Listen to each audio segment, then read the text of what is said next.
সুস্থতা কামনা করে আমরা যেন 12 তারিখ পর্যন্ত মহান আল্লাহর কাছে যেন আমরা এই অবস্থায় থাকতে পারি এই আশা ব্যক্ত করে আমার কথা এখানে শেষ করছি।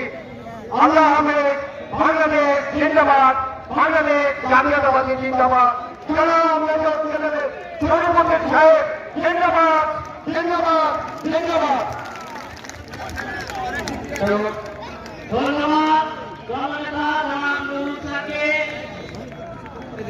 এই পর্যায়ে বক্তব্য দিতে আসছেন বাংলাদেশ জাতীয়তাবাদী দল রাজশাহী জেলার সাবেক সহসভাপতি, তানোর উপজেলার সাবেক সাধারণ সম্পাদক, সরঞ্জা ইউনিয়নের সাবেক চেয়ারম্যান দলনেতা জনাব মফিজ উদ্দিনকে বিশেষ অতিথি বক্তব্য রাখলেন সবিনয় অনুরোধ জানাচ্ছি।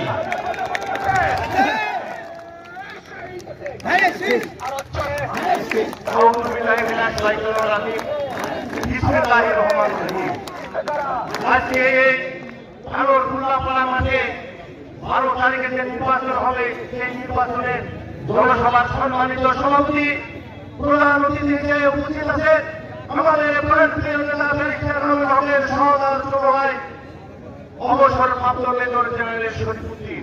উপস্থিত আছেন সাতটা ইউনিয়নের পৌরসভার নেতৃবৃন্দ, জনসাধারণ সবার জন্য সালাম এবং আদিবাসী ভাই